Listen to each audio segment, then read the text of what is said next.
Hey guys, it's Dr. Kavicki Miller from Sparrow Family Medicine. So I'm here in the great outdoors to talk about insect repellent. And the first question is, do we need it? And the answer is yes, right? Because mosquitoes spread things like West Nile virus, Zika, malaria, and ticks spread things like Lyme disease or Rocky Mountain spotted fever, things that we don't want. But are insect repellents safe? Do I have to worry about myself or my kids? What about natural options? Might they work? So study after study indicates that DEET, picaridin, and oil of lemon eucalyptus, which are the three most common insect repellents, are indeed safe to use.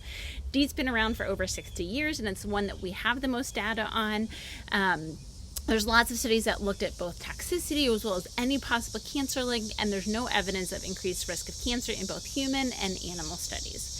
With DEET, you want to aim for something that has about 15 to 30%. More than that doesn't offer additional benefit, and less than that doesn't offer enough protection. You want to avoid using it in kids under age 2 months.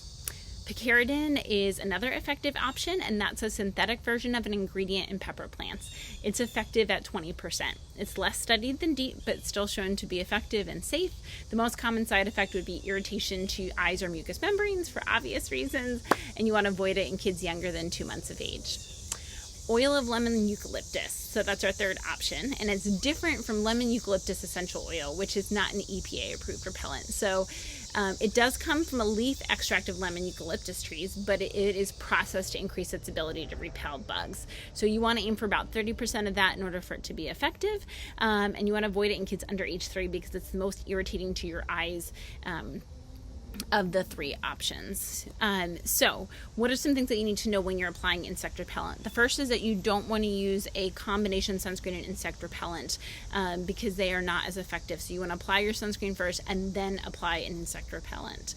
You want to use just enough to cover, so any exposed skin, but you don't need to put it underneath your clothes. More isn't necessarily additionally beneficial.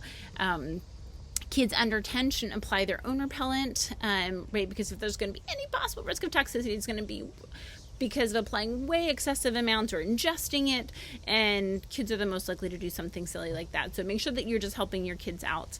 Wash your hands after applying, and if you want to apply it to your face or your kid's face, just spray a little bit in your hands, and then you can just pat to make sure that you get it where you need it. Avoid applying it to open cuts or wounds.